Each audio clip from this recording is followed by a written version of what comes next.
Hello, Jeff. Hi, Kim. Did you survive the meeting the other night? Survived. Yep. Yeah. Interesting times. Yep. It's do we have everybody that we expect today? We have all the GRS participants. I see Tyler's coming online now. There's Tyler. So we got our board. Good. And we have Josh, is anybody else from your end? We may have another person joining, but for now we have everyone who's presenting. Okay. Well, Kim, I think it's Let's go ahead and start. 1:30. We have a quorum, so perfect. And your link information on the calendar worked, Jeff. Thank you. great. One of the first times I've been able to get on directly. Jeez, what a mess. Appreciate it. I'll call the meeting to order for the Morgantown Employees Retirement and Benefit Fund. Moving on to the first order of business, the approval of minutes for January 20th, 2022. Is there a motion to approve those minutes? Yeah, I'll make the motion. Second? I'll second. They all accurate as far as everybody can tell. Any other comments? No. I hope so, since I wrote them. All right. All in favor, say aye. Aye. We will turn time over, I guess, to Josh. Are you going to do the presentation on the actuarial? Yes. All right. Hi, everyone. My name is Josh Murner. I might introduce Kevin Tennant, who is the city's finance director. So we have a few people there. And Julia, you're with GRS also, right? Yes. Hi. Hi there. Okay. We can move forward then. Sounds good. So my name is Josh Murner. I'm with Gabriel Roeder Smith. I am going to share my screen now, and so that you can see the presentation. All right. Hopefully you can now all see the presentation. Yep. Awesome. So joining me today are Amy Williams and Julie Flores, and we may have Lance Weiss joining us later. So moving forward into our agenda for our presentation, we have the purpose of our valuation. We'll discuss changes and our key assumptions that we use for our valuation. We will also go over your current funding policy, run through your results from July 1st, 2021, a quick exhibit showing your member reconciliation from last year to this year. And then I will turn it over to Amy, who will discuss the recommended updates to the option factors. Finally, go over any questions you might have. There is an appendix that has more background information. We're not planning on going through that, but we're happy to if you'd like that additional background information on our valuation process. So moving forward.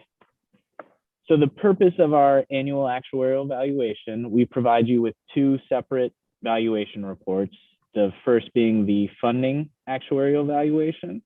And the purpose of that valuation is to develop your contribution rates for July 1, 2022 through June 30th, 2023. And then also we want to determine your funded status as of the valuation date, which was July 1, 2021 this past year.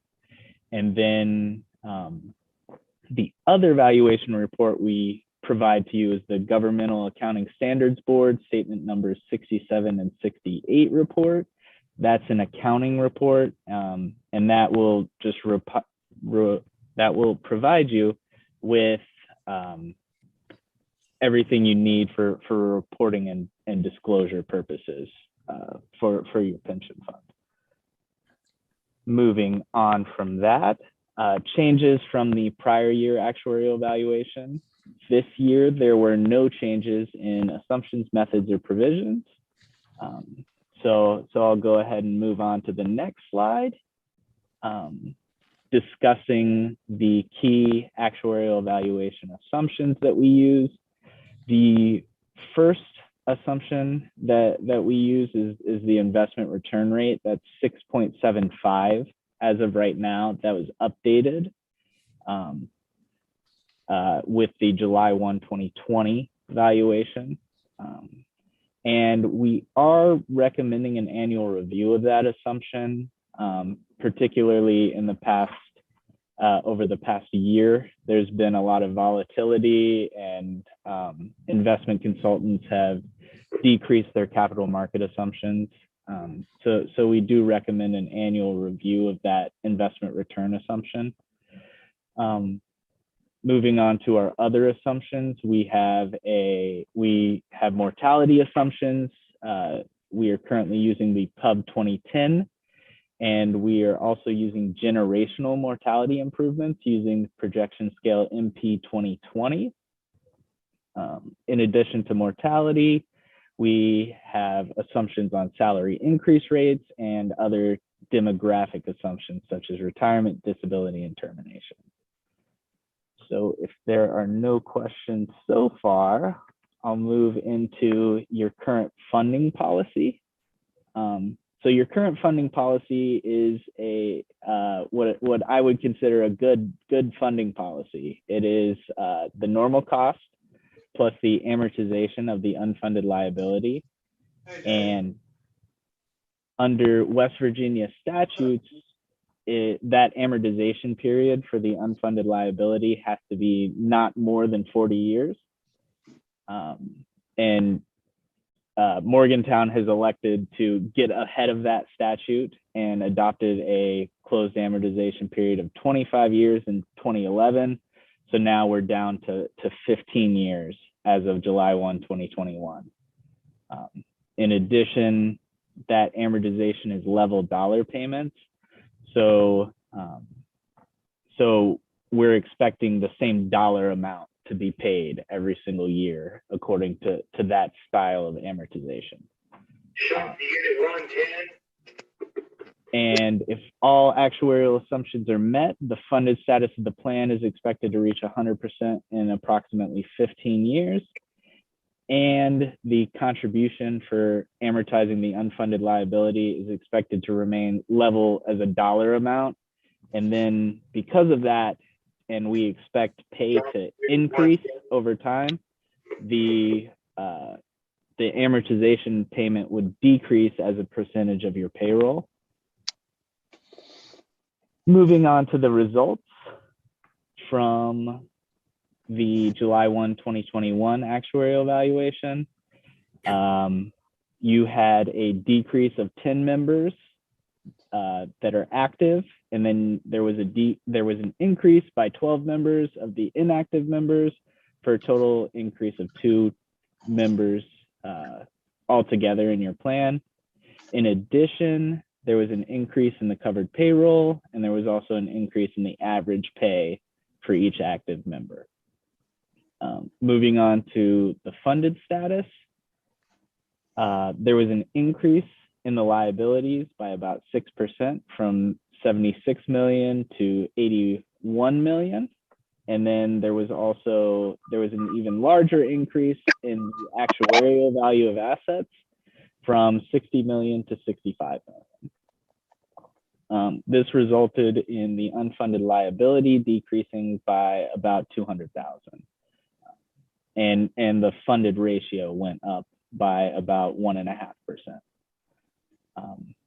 Then moving on to the contribution rate increased by about 0.5% and the estimated employer contribution as a dollar amount increased by about 4%. If there are no questions so far, we'll move on to more detail about the contribution rate. And so the contribution rate is made up of your normal cost, your amortization of your unfunded liability. So the normal cost was 9.75% this past year. The amortization of the unfunded liability was 11.2%, which results in the 20.95% estimated employer contribution rate. And considering the estimated payroll is 14,763,639, we estimate the dollar amount of your employer contribution to be $3,093,050. Moving on to our next slide. This is a reconciliation of the employer contribution rate as well as a reconciliation of the funded ratio. For the contribution rate, last year the rate was 20.49%. We expected that to increase to 20.55%. And then there was very good asset performance this past year, which would have decreased the rate by 1.19%. And then there was salary experience that was higher than what we were expecting, which increases the employer contribution rate by 0.26%. And then all other data changes, including status changes, mortality, all of that information put together increased the contribution rate by 1.33% for a total change of 0.4% compared to what we were expecting, resulting in that employer contribution rate of 20.95%. It's a similar story with the funded ratio, where we expected an increase in the funded ratio, and then your assets performed very well, and which would increase them even more. However, salary and data changes decreased it. However, there was still an increase overall compared to what we were expecting, for 79.95% to be your current actuarial funded ratio. Are there any questions so far? Nothing? Awesome. So then I'll move on to the next slide. These are your historical investment returns, gains and losses. So the first column is just showing that experience gains and losses as a percentage of the liabilities. And the goal with this column is to be close to zero.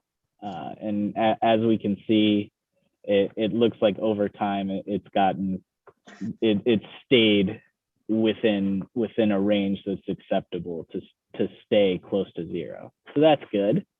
Then talking about what is the acceptable range there? I want to say last year Lance mentioned within 5% is good. So I'm here. oh, Lance is here. Fantastic. Yeah, you're right. I would say anything below 5%.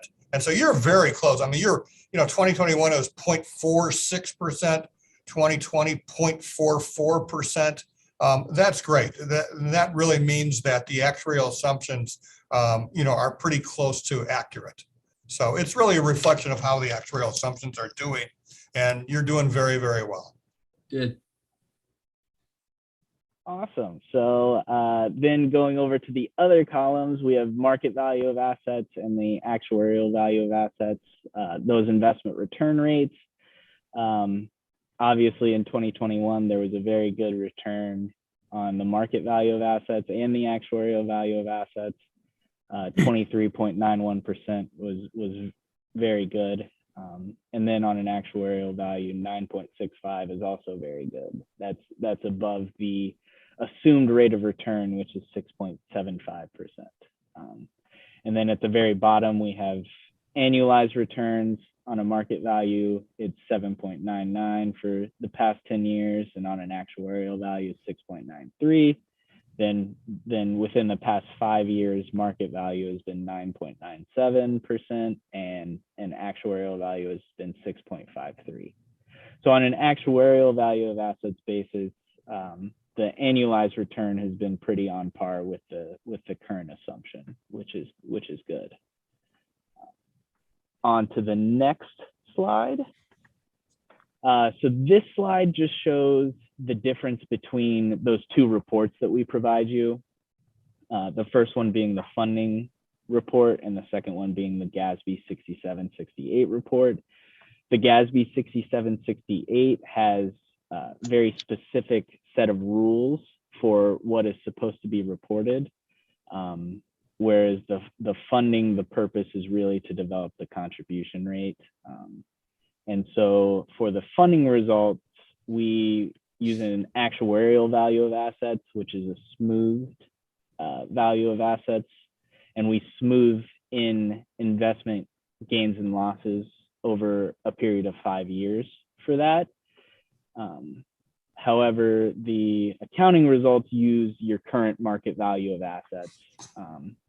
So from an accounting standpoint, the funded ratio is higher at 88% versus 80% for the funding results. And then the other difference between the two reports is that the funding results, we have this actuarially determined contribution, which was $3,093,050. And then there's a somewhat comparable calculation for accounting standards called the pension expense, and that is $1,198,406. And on the next slide, we'll go more into how the pension expense is calculated. I don't know if anyone has any questions on this slide. Nope. Awesome. Great. Yeah. So going into the GASB 68, that pension expense calculation. So just like the actuarially determined contribution, we include the normal cost, or it's called the service cost, for GASB purposes.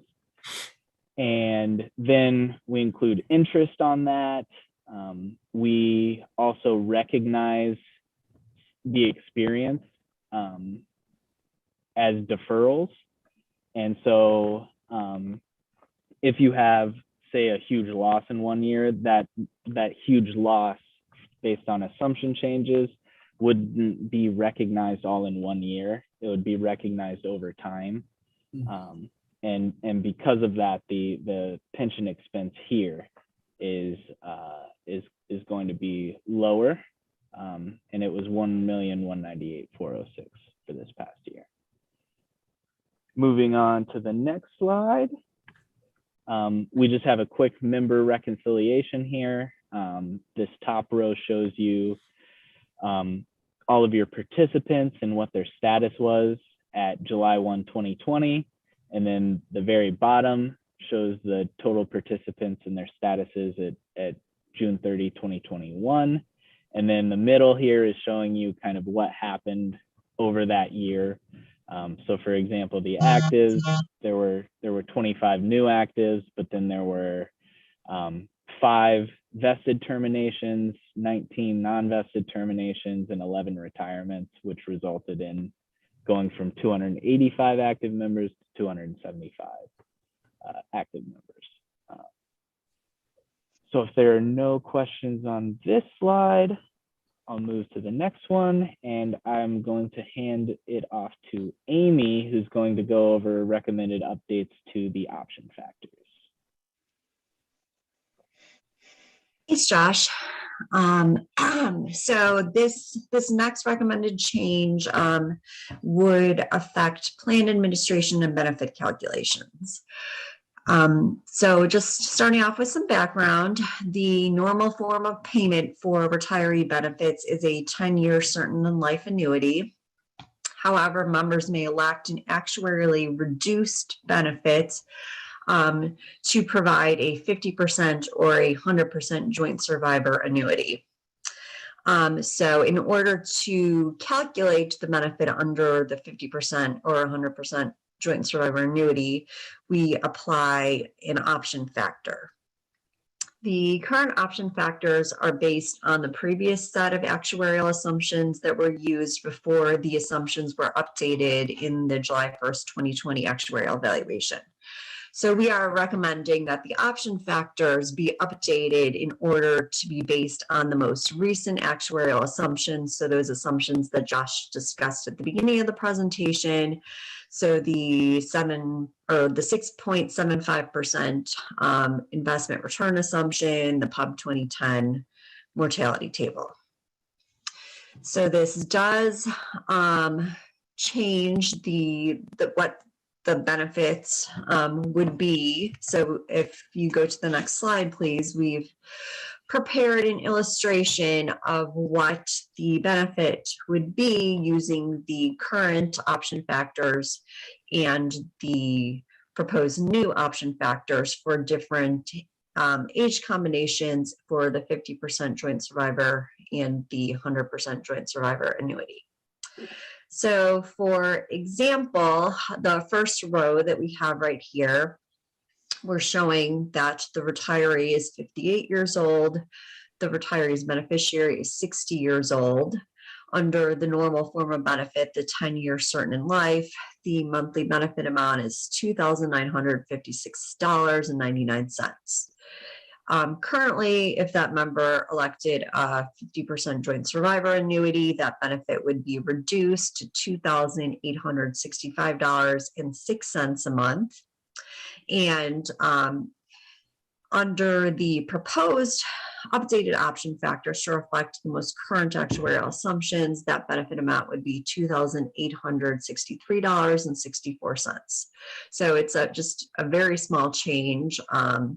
It's just a difference of $1.42 a month in this example.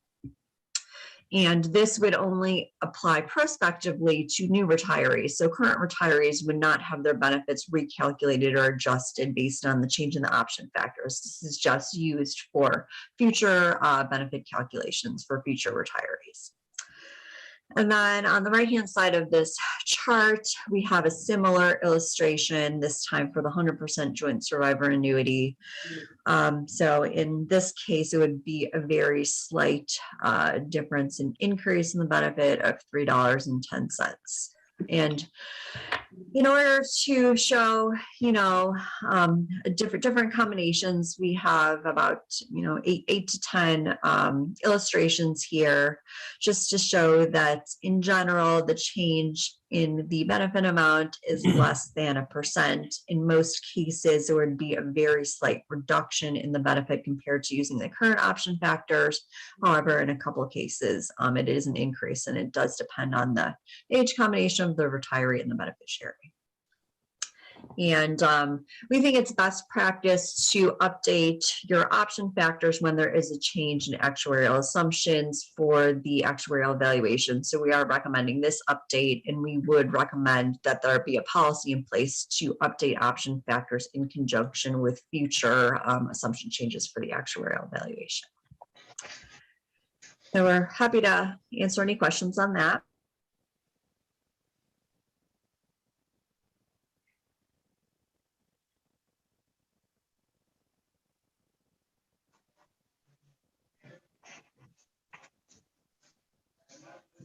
Awesome. So I think our last slide is just general questions that anyone might have. Just a question for Kevin Tennant. Do you have any questions from the city standpoint, Kevin? No, sir, I do not. Okay. Okay. Then I think that's the end of our presentation, unless you'd like us to go through the appendix at all. It's up to the board. Jeff or Josh? I'm good. I thought maybe you'd, Josh, or Tyler, you'd really want to go into it, but maybe not. No, I'm kidding. All right. Do we need a motion to accept this actuarial report, Jeff? For sake of making sure we do it all right, I'd say I'll make the motion to accept the report. Perfect. And I'll second it. Any further discussion on the report itself? No. Oh, All in favor, say aye. all right. Very good. Well, thank you, Josh and Amy and whoever else participated, Lance. Julie was real quiet. What, a quick question for you. Understand you've just accepted the actuarial valuation results. What about our recommendation to change the option factors? From my perspective, I think that's something that the board needs to discuss. Sure. I think Sure. we need the process what you've provided and have Fully- a discussion at our next meeting. We fully understand. We fully understand. But is there a timeline for the approval or for the change? Not really. It's really whenever you want. Amy, do you have any thoughts on a timeline for that change?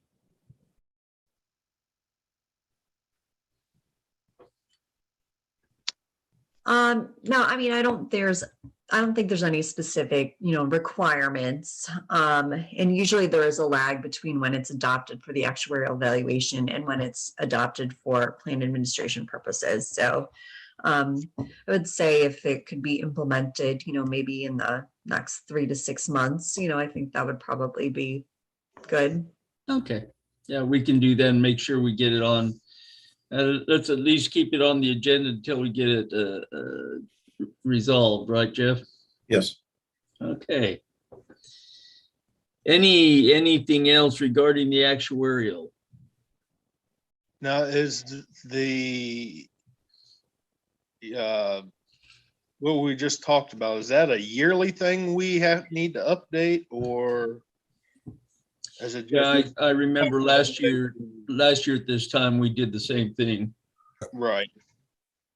Yep, we perform what we call an annual actuarial valuation, and we do it each and every year, and it develops the contribution requirements for the year, and then it also provides you with the funded ratio. How are you doing in terms of your assets compared to your liabilities on an ongoing basis? So we do it every year. Okay. Any other questions? Good question. All right, let's move on then, shall we? Thanks, all. Yeah. You all don't need to stick around for. Oh, you're welcome. We're very entertaining in this. Thank you very much. Have a Thank good you, day. everyone. Thank you. Have a good one. Bye-bye. The next item on the agenda is the approval of invoices. I see an invoice from GRS, right? Yep, that one invoice for GRS, they did 1, 2, 3, 4 retirement calculations for us. In the amount of $1,400. Correct. I'll entertain a motion. We approve this invoice. I'll make the motion. And I'll second. Are there any questions on it? Does it seem reasonable? Yep, that's their standard fee. Okay. All in favor, say aye. Aye. We do have some refund of contributions, right, that we need to approve? We do. We've got 1, 2, 3, 4. We've got 5. Jonathan Fox, Gabby Karstens, Morgan Reveal, Sean Dalton, and Dustin Bradford. And the details are in your Yeah. packet. And Kevin, you've signed off on these, right? Looked at it from your perspective. Yeah, Dave always sends them over once he's prepared, and I do a quick recalc and sign off on the review. Does this all seem in order to you? Yes, yes. Okay. Entertain a motion that we approve these 5 requests or refunds of contribution requests? I'll move to approve. I'll second that. Any discussions? No. All in favor, say aye. All right. Any opposed? Motion passes. Approval of retirement applications. We have two. We've got Three. three. We've got, Yeah. let's see. We've got Beverly Robertson. Of course, you remember Beverly. I do. Who Uh, took her place, by the way? Amy Cassay. Okay, Amy did. Okay. Beverly's chosen joint and 100% survivor. We have Jeff Seipel. She hasn't withdrawn her her retirement. No, unfortunately. Yeah, okay. We miss her. Tell her that, will you? Jeff Seipel, also a MUB employee, chose joint and 100% survivor. And Deborah Devers, also a MUB employee, chose joint and 100% survivor. Those look pretty standard, right? Yep, GRS did those calculations. I would entertain a motion that we approve those retirement applications. I'll make a motion.